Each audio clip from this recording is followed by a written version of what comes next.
Hey guys, Rachel here, and today I'm going to be doing a new improved version of my controversial parenting tag that I did 2 years ago. I decided to do this since there was so much input on wanting a new crying it out and spanking video, so I figured that I might as well update my controversial parenting tag as well.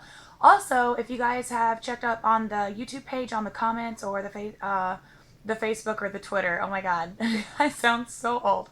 If you've checked Facebook or Twitter, I put on there that after I make this video, I'm also going to break down all the topics I talk about into individual separate videos. That way if someone's just looking to, I guess, just see like what one topic opinion is, then you can do that instead of watching the whole video. So let's get started.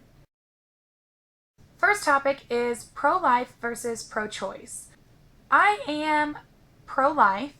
I am pro-choice. I'm kind of both. I don't really know how to explain it. Like, I'm pro-life for the most part. I really, don't believe in abortion, but at the same time, I do have friends that have gone through that. And, I'm not hateful about it or anything like that or ugly about it. I'm there for them and I'm there to support them. It's their body and they can do what they want to do. But I myself am pro-life. I'm not the pro-life that I feel like I need to push that on everyone else, or, if you do opt for pro-choice, I'm not gonna badger you for that or, look down on you or speak to you negatively for it. But personally, myself, I don't think that I could ever go through with something like that. And again, I'm not being judgmental at all. That's just where I stand. That's my personal view. So yeah. In the first one I did 2 years ago, I only discussed baby wearing, and today I also wanted to discuss the child leashes. If you guys have seen those, like the backpack, and it's got the, it's a leash. So baby wearing I think is totally fine. Baby wearing is awesome. I super wish that once Skylar had hit 1 and 2 years old that there was another one that would have still carried her. I think baby wearing's great. I loved it. It's super convenient. You can be hands-free. Baby's happy. You're happy. It's awesome. As far as the child leashes, I am not going to lie and say that I have never thought about it. As you guys know, Skylar does have autism. It has been proven that autistic children are 80% more likely to wander off than a typical child, just because their concept of danger and things like that are kind of off or not there at all sometimes.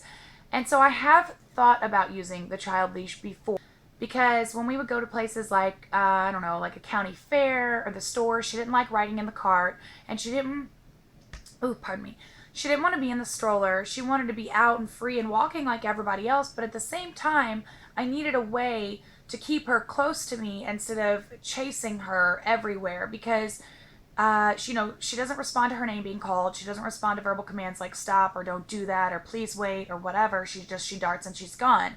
And when you're in a place like a county fair or something and there's people everywhere, or you go at night to see all the pretty lights and stuff, and again, you know what I mean? You've got a kid that's like this tall dart off. That's very scary. So I'm not exactly against, it does look pretty silly, when you see other people, I'm not gonna lie, with their kid like on a leash and the kid is like trying to get away and they're just like hanging because the parent is, it's kind of funny. But so I don't want to speak positively of it, but I don't want to speak negatively of it. I've never done it. I've thought about it. I've seen people do it. I'm not saying it's bad. It's a little awkward looking. But like I said, I've thought about doing it. And so if it's like a safety issue, like what I'm talking about, and it's, you're trying to give them freedom, but at the same time, make sure that they're safe. I think that's okay. I don't really have anything negative to say about it other than it does look kind of funny and it is a little awkward. So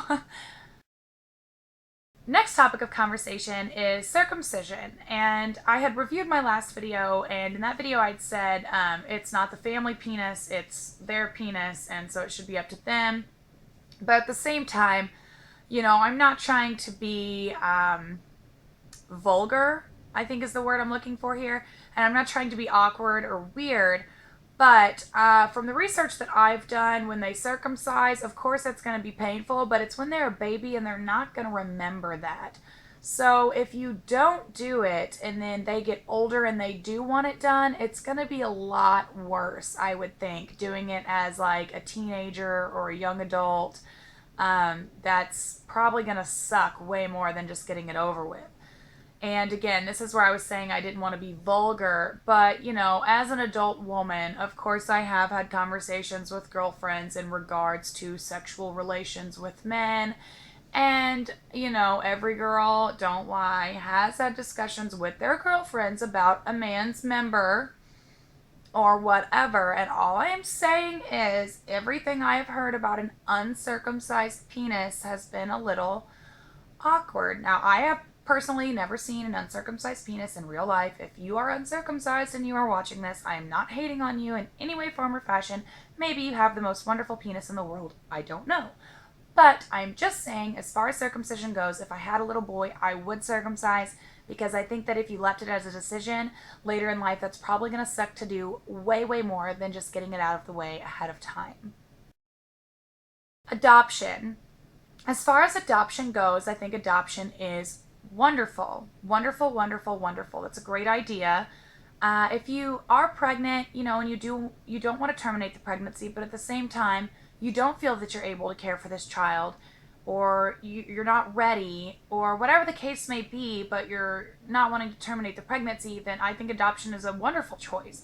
You know, if you want to tough it out and you want to try to do it by yourself, then that's wonderful too. But I think adoption is great. I really do, because there are a lot of families out there who would love to have a baby and who have tried and tried and tried and tried and done every medical thing possible, and they can't. And you know, I think that everyone that wants to deserves to have the blessing of being a parent if, you know, they're stable and they're ready and it's what they want. I think adoption is amazing because it allows, you know, people like that to be able to enjoy parenthood just like everyone else. And I think that that's a beautiful, beautiful thing. So adoption, yes. Baby piercing. Baby piercing, it's cute. I'm not gonna say it's not cute. It is pretty cute when the babies have their ears pierced and stuff like that. I didn't do Skylar's. I don't really have anything negative to say about baby piercing either. I mean, obviously, if we're talking about ears only, I've never really heard of someone piercing anything else on their baby. That would kind of, yeah, that would be out of line. As far as the ears go, I mean, I don't think that that's terrible.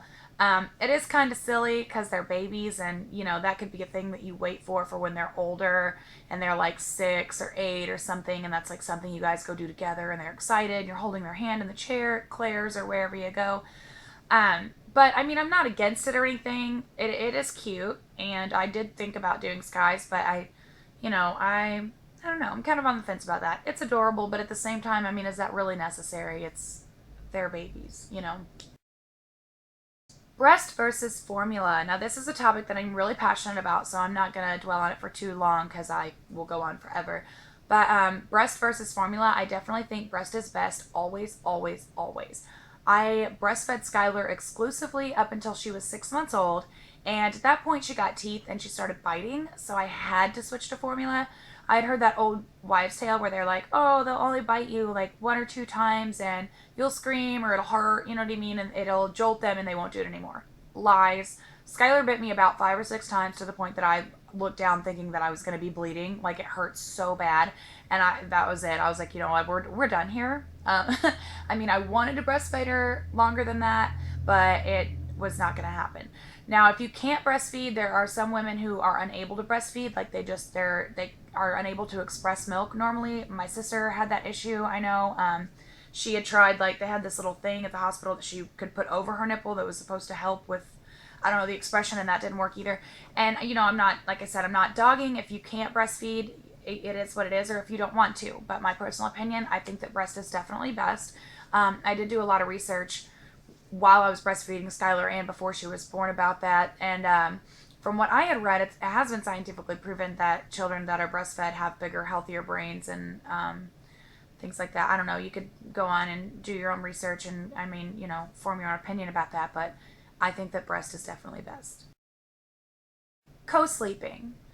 On co-sleeping, I co-slept with Skylar up until she was probably 6 months old, and like in between 3 and 6 months I was trying to get her over to the crib, But Zach and I separated when she was 9 months, and at that point, we got a little one-bedroom apartment. And so she co-slept with me. Not that that's what I wanted to do. I wanted her sleeping in her own bed so that it wasn't harder to break later. But she did inadvertently end up sleeping in my bed with me up until she was almost 2. And then I broke her of it again, and now we are in a one bedroom again. And she does have her own bed in my room, but she still climbs into mine, so she does still co sleep. I think the co-sleeping, like as a baby with the, not, obviously it's dangerous for like the small infant, but like if you have the bedside bassinet or whatever, like that's really good. And I don't think co-sleeping's bad. I think it's wonderful, but I think the issue that you're going to run into is when they get older and you try to break that habit, it's going to be a lot harder because they're so used to sleeping with you. And like if you're married or you have a significant other and you're wanting alone time, thunderstorm, they're coming crawling into the bed. Or even if there's not a thunderstorm and it's not that, I had a nightmare, a thunderstorm, it's just every night they want to be in your bed because they're not sleeping alone or they now have a fear of the dark or, whatever it may be. I think co-sleeping is a wonderful thing and I think it's a really great way to bond. But at the same time, I think that if you don't cut it off at a pretty early age, you're going to have a lot of difficulty fixing that later because I have that issue with Skye. So I'm not saying it's a bad thing. I am just saying that, you might want to be careful with it. Home versus public school. That is a tough one. Just because of how everything is, like as far as the media and like school shootings and bullying and cyberbullying and like all this crazy stuff that goes on that did not really go on when I was a kid. Like, but as far as like and of course there's always been bullying too. I don't know, like the cyberbullying, that's new. That wasn't really a thing when I was in school. But I think I don't want to trash talk public schools, but I think that public school is that's pretty scary. Um, and I've never been to a private school. I don't know much about private schools, so I can't really say that that would be any better or anything like that. But then with homeschooling, it's like, oh yeah, that's so positive and blah, blah, blah. But then it's like, how are they supposed to have a social network? Not online, but like an actual social network. Like, how are they supposed to make friends other than just their neighbors or meet people or learn to interact and socialize with other children? So I'm kind of on the fence about that too. Like currently, I would have loved to have homeschooled Skylar, but she does have autism, and currently she is in public school. She's going to be starting a special education preschool here soon, and they do wonderful with her, and she loves it. She loves it. So, kind of on the fence about that. It is, I feel like public school's really only scary because of the new age internet stuff and all the crap that comes with that, and then like the media, just the crazy stuff that does happen in public schools these days. But then again, they don't do news coverage of all the amazing great things that happen there. You know what I mean? We're only getting the negative things that's big news. So, kind of on the fence about that. Vaccinations. I am really not for vaccinations, and I know that sounds awful, but I'm really, really not. I took Skye to get her first set when she was, I think, 3 months old, and it seemed really scarring. Like she was upset, fussy, and her little leg was bruised where they gave her the shots for like 3 days. And I know there's a lot of rumors and stuff on the internet and like in science magazines and stuff like that about vaccinations causing autism, and it makes me wonder because she got that first set and I didn't like it, and so I wouldn't get her anymore. And I'm not trying to say that it was the vaccines that caused her to have autism because I can't back that and I don't know that that's true. But I can tell you that her behavior did not seem as bad as it, like, how do I put this? Her behavior, there weren't as many triggers in her behavior that made us want to go get her evaluated for autism until she got her second round of vaccinations that I was pretty much forced into getting her because I had to put her into daycare and they wouldn't accept her without her being up to date. And so I had to go get her up to date. And she did start displaying a lot more behaviors after that. So I don't know if that's what's to blame, and I don't want to necessarily say that, but yeah, I'm not really for vaccines at all. The only time I get them for her is when I have to get her into school or daycare or whatever it may be. And that might sound awful, but I'm not for them. And that's just my personal opinion. So if if you are all for them, then, more power to you. But as for me, it's just not my thing. Last topic I'm going to cover today, medicating children. I was diagnosed with ADD and ADHD when I was younger, which I don't have now as an adult, so I don't really even know how to feel about that diagnosis. But they put me on medication when I was a kid. They had me on like Adderall for a time and Ritalin for a span of time, and I really didn't like it as a kid. Like, I hated it. I felt like it made me feel like a zombie, and we used to have a lot of issues at school with them trying to get me to take my medicine because I would like spit it out at the water fountain and not tell anybody and stuff like that. Like, I just hated it. I really hated taking it. And so I don't really know whether to say I'm for or against it, because I'm sure that, like if it's something serious, like you have an epileptic sorry, child or something like that, you know what I mean? Like they need a seizure medication or something. Like, yeah, sure, medicate your child, please. But if it's like for a hyperactivity or something, I mean, maybe, but do it naturally. Like for Skylar, she gets really, really just psycho when it nears bedtime and she gets tired. She gets crazy. She gets self-injurious. She gets fussy and she has meltdowns. And so what I has been recommended to me by her therapists and stuff is melatonin. Melatonin is actually already naturally inside of your body, and it is naturally released by your body to make you sleepy or to calm you down. And so they sell melatonin, but since that's already like a naturally released hormone, I don't really feel awkward or bad about using melatonin to calm Skylar down when it comes bedtime. We use the liquid melatonin, the droppers. It's like 1 milligram that she gets in her sippy cup. So it's not even enough to make her go to sleep. It's just enough to kind of center her and just kind of, do you know what I mean? Calm her down and get her ready for bedtime. But that's an all natural thing. So like as far as pharmaceuticals, like I said, unless it's like like severely medically necessary, I think that pharmaceutically medicating children is probably not the best idea, that, personally. But then, like I said, things like melatonin, something that's already naturally occurring in your body, I don't really think that that's that bad. So again, and I'm not bashing anybody that, if you do medicate your child, then, you medicate your child. But I don't, and maybe that might change in a couple years, just like my opinions now have changed from 2 years ago. My opinion of that might drastically change in a couple of years, but as for now, I really don't foresee me putting Skylar on any kind of medication other than like the melatonin regimen that we do now.